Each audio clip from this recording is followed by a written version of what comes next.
Alright guys, we made it up to chapter 9. And this is an incredible chapter, especially if you read from the book of Genesis. And you think about the creation of something new, or the beginning of a new world. So we'll be reading chapter 9. And it's called The Founding of Narnia. So this is kind of the beginning of everything. Page 123. The lion was pacing to and fro about that empty land and singing his new song. It was softer and more lilting than the song by which he had been called up the stars and the sun, a gentle, rippling music. And as he walked and sang, the valley grew green with grass. It spread out from the lion like a pool. It ran up the sides of the little hills like a wave. In a few minutes it was creeping up the lower slopes of the distant mountains, making that young world every moment softer. The light wind could now be heard ruffling the grass. Soon there were other things besides grass. The higher slopes grew dark with heather. Patches of rougher or more bristling green appeared in the valley. Diggory did not know what they were until one began coming up quite close to him. It was a little spiky thing that threw out dozens of arms and covered these arms with green and grew larger at the rate of about an inch every 2 seconds. There were dozens of these things all around him now. And when they were nearly as tall as himself, he saw what they were. Trees, he exclaimed. The nuisance of it, as Polly said afterwards, was that you weren't left in peace to watch it all. Just as Diggory said, trees. He had to jump because Uncle Andrew had sidled up to him, and again, it was just going to pick his pocket. It wouldn't have done Uncle Andrew much good if he had succeeded, for he was aiming at the right-hand pocket because he was still thought the green rings were homeward rings. But of course, Diggory wanted to lose either. Stop, cried the witch. Stand back. No, further back. If anyone goes within 10 paces of either of the children, I will knock out his brains. She was poising in her hand the iron bar that she had torn off the lamppost, ready to throw it. Somehow no one doubted that she would be a very good shot. So, she said, you would steal back to your own world with the boy and leave me here. Uncle Andrew's temper at last got the better of his fears. Yes, ma'am, I would, he said. Most undoubtedly I would. I should be perfectly in my rights. I have been most shamefully, most abominably treated. I have done my best to show you such civilities as were in my power. And what has been my reward? You have robbed, I must repeat the word, robbed a highly respectable jeweler. You have insisted on my entertaining you to an exceedingly expensive, not to say ostentatious, lunch, though I was obliged to pawn my watch and chain in order to do so. And let me tell you, ma'am, that none of our family have been in the habit of frequenting pawn shops, except my cousin Edward, and he was in Yeomanry. During that indigestible meal, I'm feeling the worse for it at this very moment. And your behavior and conversation attracted the unfavorable attention of everyone present. I feel I have been publicly disgraced. I shall never be able to show my face in that restaurant again. You have assaulted the police. You have stolen... Oh, stow it, Governor, do stow it, said the cabby. I was like, be quiet. Watching and listening, the thing at present, not talking. There was certainly plenty to watch and listen to. The tree which Diggory had noticed was now a full-grown beech, whose branches swayed gently above his head. They stood on cool, green grass sprinkled with daisies and buttercups. A little way off, along the riverbank, willows were growing. On the other side, tangles of flowering currant, lilac, wild rose, rhododendron closed them in. The horse was tearing up delicious mouthfuls of new grass.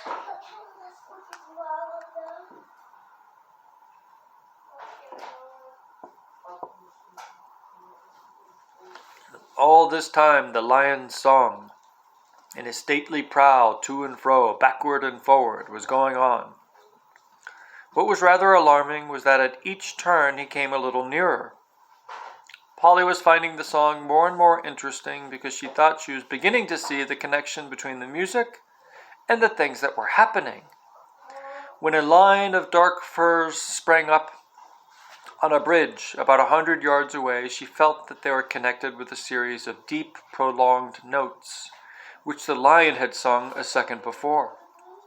And when he burst into a rapid series of lighter notes, she was not surprised to see primroses suddenly appearing in every direction. Thus, with an unspeakable thrill, she felt quite certain that all the things were coming, as she said, out of the lion's head. When you listened to his song, you heard the things he was making up, and when you looked around you, you saw them. This was so exciting that she had no time to be afraid, but Diggory and the cabby could not help feeling a bit nervous as each turn of the lion's walk brought him nearer. As for Uncle Andrew, his teeth were chattering, but his knees were shaking so that they could not run away. Suddenly the witch stepped boldly out towards the lion. It was coming on, always singing, with a slow, heavy pace. It was only 12 yards away. She raised her arm and flung the iron bar straight at its head. Nobody, least of all Jadis, could have missed at that range.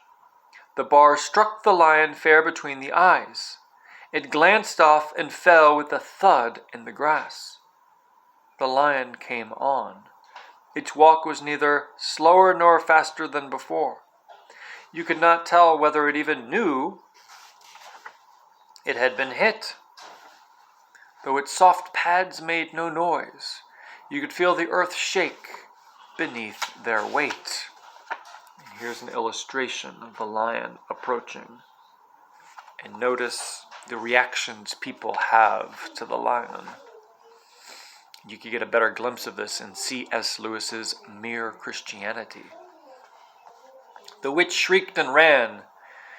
In a few moments she was out of sight among the trees. Uncle Andrew turned to do likewise, tripped over a root, and fell flat on his face in a little brook that ran down to join the river. The children could not move. They were not even quite sure that they wanted to. The lion paid no attention to them. Its huge red mouth was open, but open in song, not in a snarl. It passed by them so close that they could have touched its mane. They were terribly afraid it would turn and look at them. Yet in some queer way they wished it would. But for all the notice it took of them, they might just as well have been invisible and unsmellable. When it had passed them and gone a few paces further, it turned, passed them again, and continued its march eastward. Uncle Andrew, coughing and sputtering, picked himself up. "Now, Diggory," he said, "we've got rid of that woman, and the brute of a lion is gone. Give me your hand and put on your ring at once." "Keep off," said Diggory, backing away from him.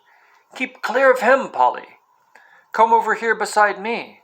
Now I warn you, Uncle Andrew, don't come one step nearer. We will just vanish." "Do what you're told this minute, sir," said Uncle Andrew. "You're an extremely disobedient, ill-behaved little boy." "No fear," said Diggory. "We want to stay and see what happens. I thought you wanted to know about other worlds. Don't you like it now you're here?" "Like it!" exclaimed Uncle Andrew. "Just look at the state I'm in." And it was my best coat and waistcoat, too. He certainly was a dreadful sight by now, for of course, the more dressed up you were to begin with, the worse you look after you've crawled out of a smashed hansom cab and fallen into a muddy brook. I'm not saying that this is not a most interesting place. If I were a younger man, now perhaps I can get some lively young fellow to come here first, one of those big game hunters. Something might be made of this country. The climate is delightful. I never felt such air. I believe it would have done me good if circumstances had been more favorable. If only we'd had a gun. Guns be blowed, said the cabbie. I think I'll go and see if I can give Strawberry a rub down. That horse has more sense than some humans, as I could mention. He walked back to Strawberry and began making the hissing noises that grooms make.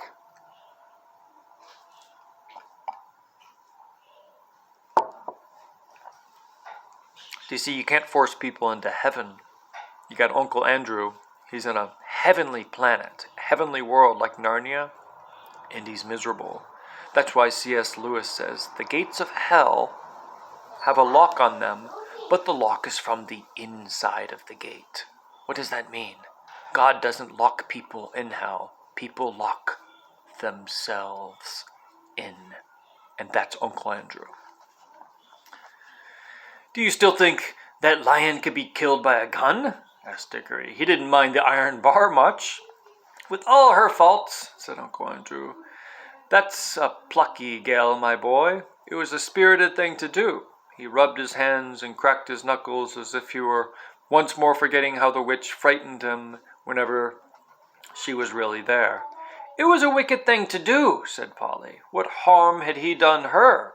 Hello, what's that? Said Dickory. He had darted forward to examine something only a few yards away. I say, Polly, he called back, do come and look. And Uncle Andrew came with her. Not because he wanted to see, but because he wanted to keep close to the children.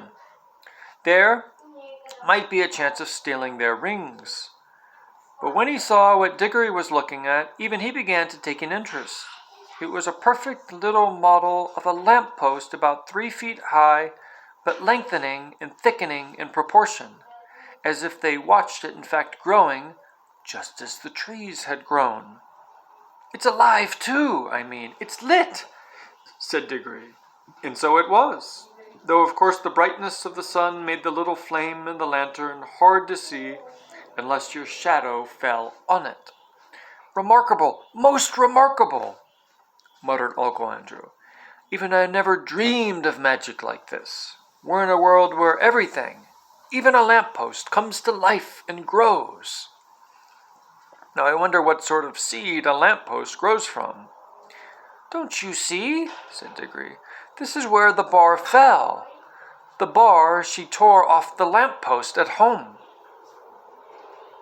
It sank into the ground, and now it's coming up as a young lamppost. But not so very young now. It was as tall as Dickory while he said this. That's it. Stupendous, stupendous, said Uncle Andrew, rubbing his hands harder than ever. Ho, ho! They laughed at my magic. That fool of a sister of mine thinks I'm a lunatic. I wonder what they'll say now. I've discovered a world where everything is bursting with life and growth. Columbus, now, they talk about Columbus. But what was America to this? The commercial possibilities of this country are unbounded. Bring a few old bits of scrap iron here. Bury 'em. And up they come as brand new railway engines, battleships. Anything you please. See, Andrew wants to corrupt this world the way that his world is corrupted. They'll cost nothing, and I can sell 'em at full prices in England. I shall be a millionaire. And then the climate. I feel years younger already. I could run it as a health resort, a good sanatorium. Here might be worth $20,000 a year. Of course, I shall have to let a few people in the secret. And the first thing is to get that brute shot. You're just like the witch, said Polly. All you think about is killing things. So what does he want to do? He wants to exploit this world, but first he has to get rid of the creator of the world. He has to kill the God who created the world.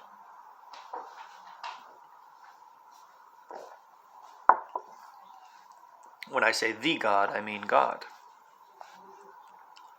And then as regards oneself, Uncle Andrew continued, in a happy dream, there's no knowing how long I might live if I settled here.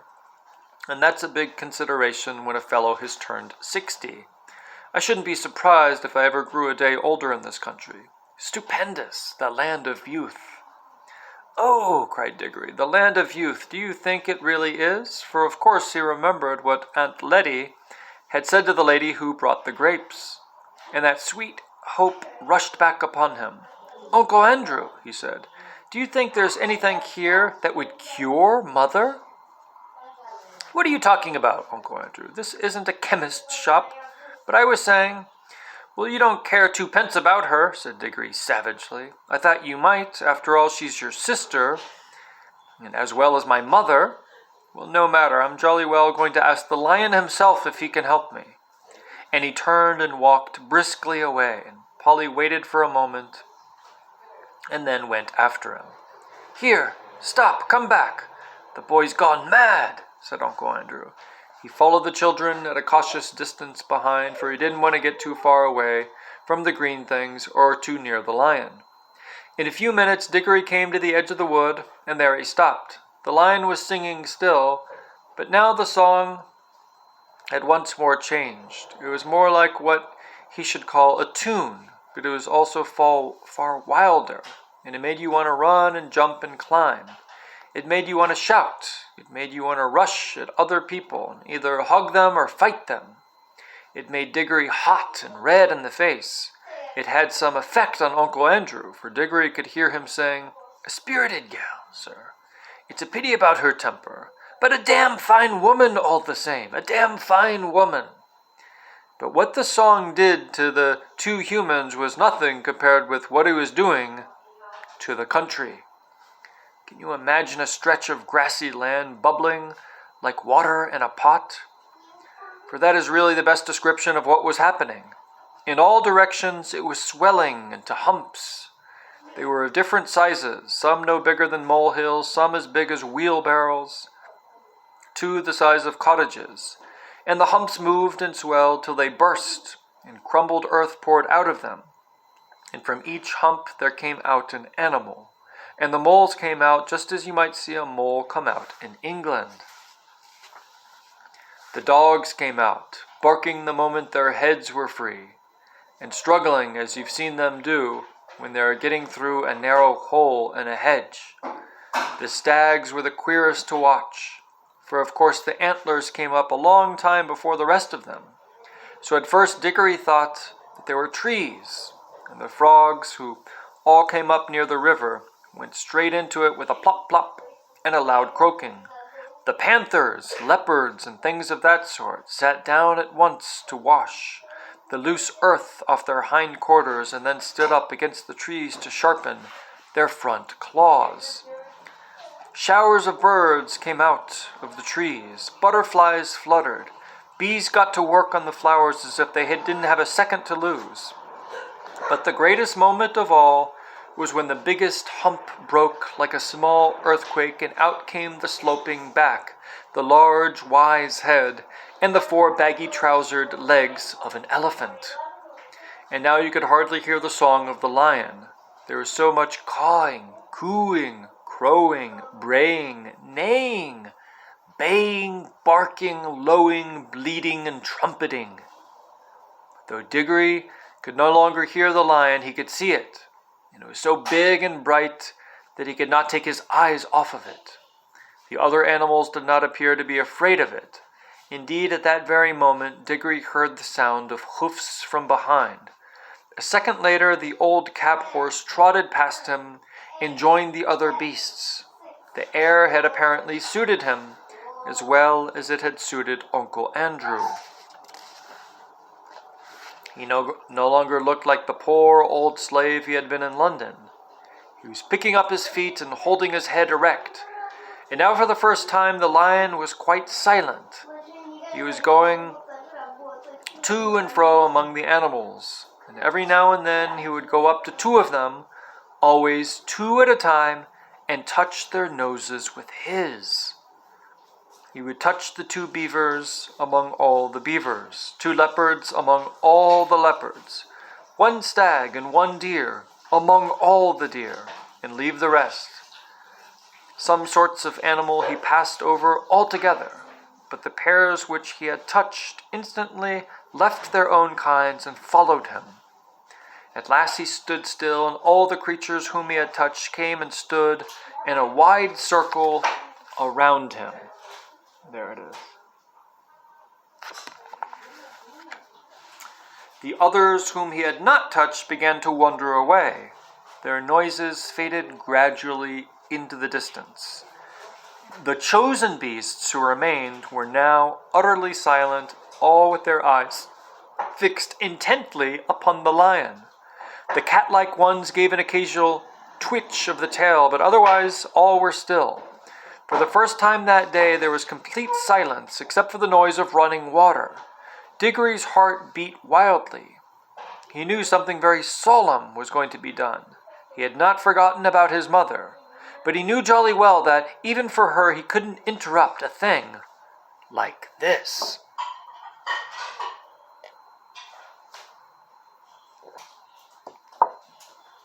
It seems like the creator of this new world is going to give them instructions. The lion, whose eyes never blinked, stared at the animals as hard as if he was going to burn them up with a mere stare. And gradually a change came over them. The smaller ones, the rabbits, the moles, and such like, grew a good deal larger. The very big ones, you noticed it most with the elephants, grew a little smaller. Many animals sat up on their hind legs. Most put their heads on one side as if they were trying very hard to understand. The lion opened his mouth, but no sound came from it. He was breathing out a long, warm breath, and it seemed to sway all the beasts as the wind sways a line of trees.